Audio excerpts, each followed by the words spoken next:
I think it's important to recall that the British Parliament may be shut down, but we are clearly showing today with this debate that the European Union is not what is the case in Britain.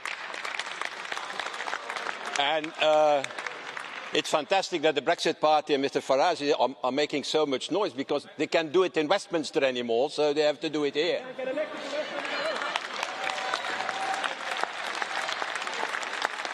By the way, they are not even elected in Westminster. So, so you know, dear colleagues, Eurosceptics, they like something. They like, in fact, bashing Europe by saying that the European Union is undemocratic, and you can be sure that in a few moments they're going to repeat that, huh? They're going to repeat that. Well, I can tell you that Jean-Claude Juncker or Tusk can do a lot of things, but at least they cannot close the doors of our house. That is not possible. So if the Eurosceptics in the coming hours now, in the coming minutes, want to use again for a ridiculous comparison with the Soviet Union, from now on they can point the finger to Westminster instead to Strasbourg or to Brussels. That seems to me the good way forward now for them. Now, my hope is that, President, today, with the vote today of the resolution, we will reiterate our unity about Brexit. A unity that means Parliament, that means the Commission, that means the Council, and that means the 27 Member States. There is no discussion about this.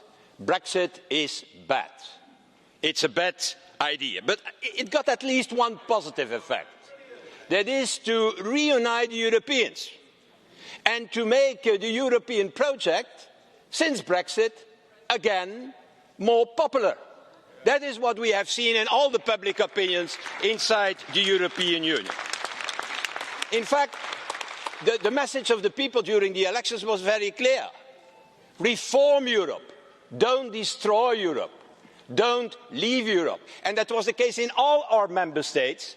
And that was also the case in Britain, because nearly 40 of the 73 elected British MEPs are Remainers today.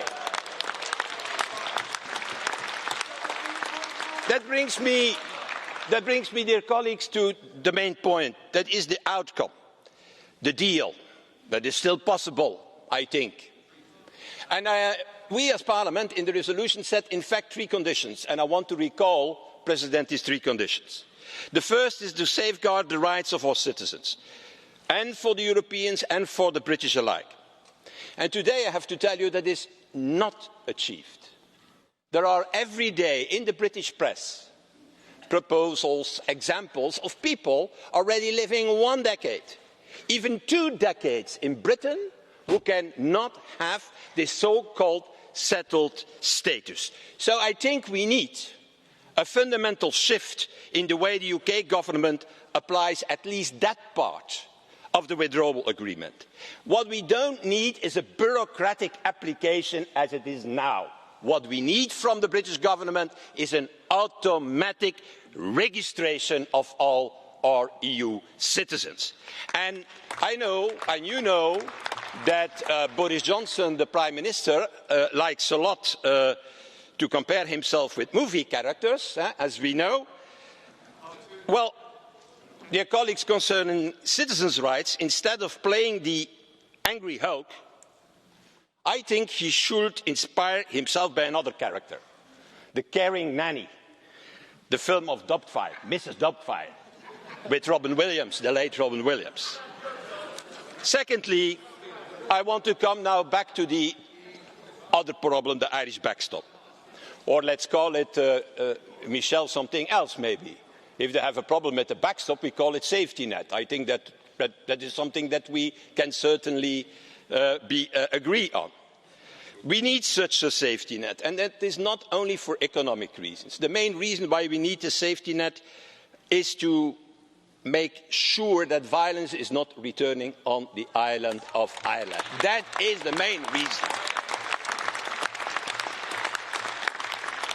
And I have to tell you that I find it completely irresponsible of a number of British MPs and especially hardline Tories not to accept this. And I have to say, as we speak, there has been, and I ask to Michel Barnier and to Jean-Claude Juncker if they can confirm this during the debate, there have been not one legally feasible and practical alternative being put forward on the table by the UK at this moment. So clearly, I have to tell you that the backstop, as it is in the press today, in the British press, to limit the backstop to agricultural products, I think it's not enough because they're only representing 30%, 35%, I think, of the total imports of goods and services between the border. And a backstop can also not be unilaterally ended by Stormont because that's not a safety net, but that will be a permanent instrument for blackmailing during the coming negotiations. A safety net needs to be a safety net in the hands of both parties, not only of Northern Ireland, but also in the head of the European Union. And then my last and final remark, the future relationship. I think it's good to repeat, dear colleagues, because we are a new parliament. More than 60% of our members are new. So it's important that we repeat that we recall that. It's good to repeat that this parliament will never accept an agreement with the UK where Britain can have all the advantages of free trade and zero tariffs, and not aligning with our ecological, health, social standards in the future. That will not happen. I can tell you one thing. I know that there are some people in Britain who think, oh, these Europeans at the end of the negotiation, they will give in. Well, that's maybe possible, but we are not stupid. Huh? We are not stupid, and that means that we will not kill our own companies. We will defend our own companies. We will defend our own economy, we will defend our single market, and we will never accept what people call a Singapore by the North Sea. That will not happen, dear colleagues.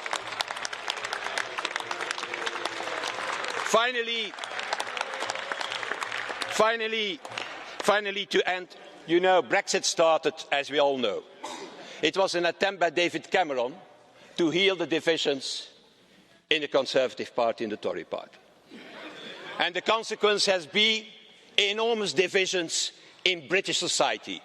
What we will not allow, we as Europeans, that this Brexit is creating turmoil and divisions in our European Union and in our European project.